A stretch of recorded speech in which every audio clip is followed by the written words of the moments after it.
And welcome everybody to the UFC 202 podcast preview brought to you by sportsdegens.com. Like always, you can find us at the SportsDegens. Once again, I'll be your host at BDintric, and once again, I am joined by the great Dawk at @positive_Vig. How are we doing tonight, Dawk? Very, very good. How are you? Great. I know we've been pumped on this this fight card. We've been waiting for it for a while. I know you're super pumped on it. You got some stuff you really want to get into, and we will in just a second. But real briefly, because we only really preview the pay-per-views, the UFC, one would say, has been kind of busy. Super busy. And the last pay-per-view we did was 200. We didn't even do 201. We kind of briefly talked about that on a bench with Bubba. There's been a lot going on. Anything you want to kind of highlight over the last – there's 4 fight cards we didn't even talk about. Yeah. Well, first of all, the UFC fight night, it was kind of a shitty card, to be honest, but the main event, I actually had plans with my wife that night, so I didn't get to see all of it. I didn't actually bet anything because I just didn't really see anything of interest, and I didn't really want to force anything. A little bit, just a tiny bit wanted me to take Alex Caceres, but I figured Yair Rodriguez take care of business, and he did. Yep. We got home. That fight night ended pretty late. So I caught the last 3 fights, and if you did not see the Yair Rodriguez versus Caceres fight, you got to check it out. If you are an MMA fan and you did not see that fight, it's just like nonstop action. It was really, really good. Yair is a very special fighter. He's up and coming. Caceres is no slouches in his own right, and I thought he really brought it to Rodriguez and really made him work. But I thought Yair really responded well, and I really was just impressed with the whole fight in general. As far as the last pay-per-view, did you see the fight? I saw, like you said, you need to go back and see it because I was out that night too. And I know we talked about it because we DM each other all the time, and it was just like 2 completely unorthodox styles. And because we were talking to Sarah, said you not, and it's one of those literally coin toss fights because it's whoever kind of just overpowers the other. But Rodriguez was the better fighter. But it was like nonstop action, and it was awesome. It was what makes people don't like a lot of those kind of smaller weight class fights because you don't see as many knockouts and whatnot.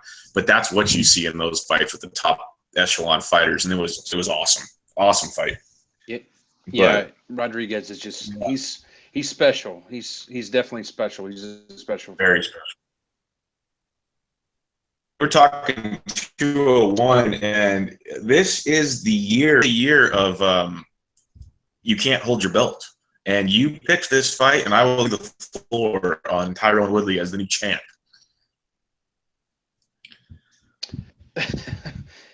He caught him with a feint. He feinted and just caught him. And I actually, this was a pretty big bet for me. In general, Woodley. A lot of people were like, why didn't you bet Woodley inside the distance? And for me, like I really don't toy around with that stuff. I mean, yeah, that was great value, and I thought in order for Woodley to win, he would more than likely have to finish it inside the distance. But then again, you just never know. So I just took Woodley straight up, and I took Kovacevic too, the Polish sensation. Super impressive, beating Rose Namajunas. Showed unbelievable Muay Thai. Just did a number with the knees, and that was excellent. Public service announcement. Anytime you see Matt Brown of 300 favorite, just go the other way. He should never, ever be a 300 favorite. I really wanted to take Ellenberger. A guy I know, Corona, he did take Ellenberger, so good for him. But but he's back into the swing of things, and I guess he's trying to really turn it around. So good for him. But there were a lot of really good performances of the night, but I think a lot of many people forget how good Nikita Krylov looked against Ed Herman with his kicks. Big time.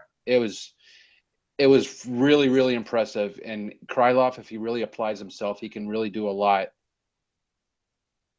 But Yeah, no doubt about that. But I was thinking of you when I was watching it. I think it had to have been like that Monday when the lines were coming out. Literally, the text I get from you, Matt Brown's a minus 300 favorite. Like, you were just in utter shock. You didn't even know what to do. But if it was just, and it's just crazy. It's just the year of the UFC. It's just like why when we tell people if you're betting on this stuff, don't go crazy because anything can happen. Like, these lines are lines, but my goodness, it's like, especially this year, it's been nuts. It's just crazy. it has been. And actually, Matt Brown's wife knows. She's from a town close to me, and like my babysitter knows her and stuff. And so Matt Brown's kind of he's got local ties here to Massachusetts and stuff. So people around here root for him. But I mean, he's a good fighter and stuff, but he should not be a minus 300 favorite over anybody. No. That was just that line was absolutely ridiculous. Speaking of ridiculous lines, we'll get into one later on. Oh yeah, So. yeah. But one more fight card I wanted to quickly talk about is, I guess we can almost call her a one-hit wonder. We talked about this. We both like Shevchenko. We both had money on Shevchenko, and Shevchenko made us very happy that evening because dominated, like we talked about in the Nunes fight. If they would have went past 3 rounds, she probably would have taken Nunes out. And she showed why she's so talented and took it to Holly. And then on that same card, you had Edson Barbosa looking great. I'm going to butcher the name, but Ngannou, just a monster. Like, now see like a minus 700 favorite, and you understand why. That was like, if that was at a bar, he could put him charged with murder. Yeah. It was brutal. But we'll just take it back to, is Holly home? I don't even know if I want to see home again. I think that was just, Ronda was in her own head and just wasn't, I don't know, because that was bad. Like, she just doesn't look good. What are you thinking? I think Holly was just a bad matchup for Ronda. I'm not saying that Holly's not a great fighter, but you're seeing these two fighters, and I'm talking like Shevchenko and Nunes. They're complete fighters. They're very complete. True. They are very, very well rounded. They are not the one-trick ponies that we see in Holm, one-trick pony. Rousey, one-trick pony. They just specialize in one little thing. But Shevchenko, like we said, if she would, and I think kind of Nunes is a little bit after that fight. She said something like, Shevchenko can fight somebody else, and then for the right to face me for the title and whatever. And I'm like, oh, she wants Shevchenko to face Rousey. And I think she knows for a fact she's longer. Yeah. Mm-hmm. I think we all know she's in trouble. Yep. Carter, we were both big on Nunes on that, and people better not sleep. There's this girl called the Venezuelan Vixen who's not too far off either, and she's just been battling injuries for like 2 or 3 years. And when she's healthy, she's a beast too. And I'm not saying she's as good as those two yet, but you made a real point that it's kind of like when the UFC first started, and you had like Tank Abbott's of the world and stuff. So like, I'm not saying Tank Abbott's Holly Holm, but the well-rounded Tank Abbott was nothing. He was just a piece of cake walk in the park. Once these fighters just become more and more technical and skilled in all facets of the MMA game, things, and you can see the women's division. It's a really good point you made. I didn't even put that together until you said it. Yeah, I think that's why we're seeing the belt change hands a lot. Is like, you see a lot of these fighters like evolving and stuff before our very eyes. It's pretty crazy. It's like, I mean, it's crazy. I really know what other way to explain it, but just like Rousey was a good fighter at that time,